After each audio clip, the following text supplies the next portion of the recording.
nilitamani tu kujua sasa, Mheshimiwa Waziri, je, serikali iko tayari kwenda kufanya tathmini na uhakiki wa kina ndani ya jimbo la Chemba, zile hifadhi zilizokosa thamani ama zilizokosa sifa za kuendelea kuwa hifadhi, maeneo yale yaweze kurejeshwa kwa wananchi, ili wananchi wetu waweze kupata makazi, lakini pamoja na maeneo ya uzalishaji kwa maana ya kilimo pamoja na mifugo.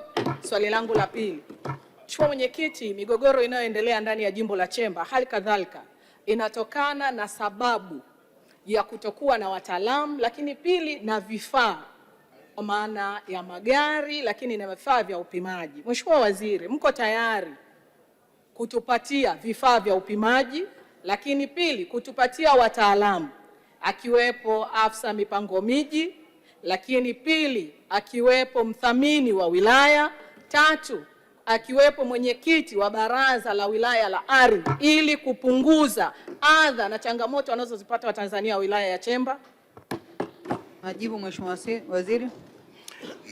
Mheshimiwa Mwenyekiti, kwanza ninampongeza sana Mheshimiwa Kuntu.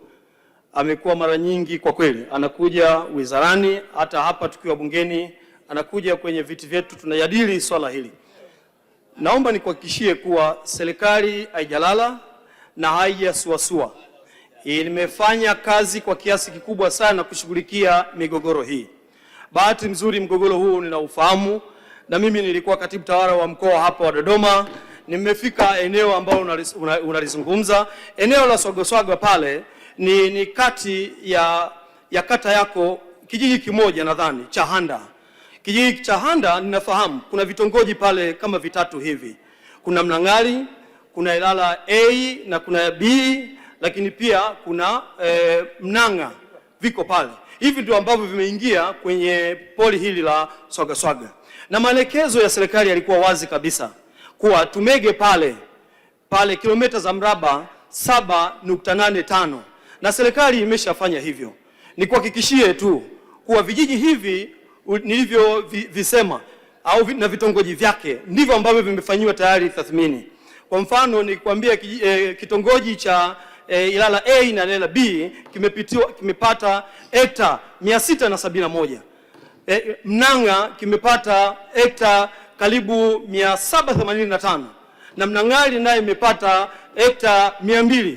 Hii yote ni kuonyesha kuwa shughuli zimeshafanyika tayari, na waziri wangu tayari ameshakubaliana na waziri wa maliasili pamoja na ofisi ya Rais TAMISEMI watakuja katika jimbo lako katika eneo hili kwa ajili ya kutangaza haya ambayo nimeyaeleza hapa. Na nikijibu swali la pili, Wizara ya Ardhi, Nyumba na Maendeleo ya Makazi inafanya kazi kwa ushirikiano mkubwa sana na ofisi ya Rais Utumishi. Wameshatupa watumishi karibu 400 ndani ya mwaka wa fedha. Nikuhakikishie tu kuanzia tarehe 1 ya mwezi wa 7 muda wowote ninakuhakikishia nitaongea na katibu mkuu, atamleta mthamini kama ulivyoomba, atamleta afisa mipango miji. Na hata hivi asubuhi nimeongea na waziri wa utumishi, ametuhakikishia atatupatia wenye viti wa mabaraza katika mgawanyo huo. Nikuhakikishie nawe utakuwa sehemu ya kipaumbele. Swala la magari, naomba tuishukuru serikali. Daktari Samia Suluhu Hassan ndani ya mwaka huu wa fedha wizara hii alipa bilioni 5.2. Tumenunua vifaa ambavyo tumegawa katika maeneo mengi. Nikuhakikishie tu mwaka huu wa fedha tumetenga fedha, tutanunua vifaa na kuleta katika halmashauri kuharakisha hivi. Ili naomba tutoe tu rai, Mheshimiwa Mwenyekiti, TAMISEMI na wakurugenzi, kama mkiweza kutoa kipaumbele nao mtenge fedha kwa ajili ya kununua vifaa hivi kwa ajili ya kuharakisha upimaji katika maeneo yenu. Mheshimiwa Mwenyekiti, naomba kuwasilisha.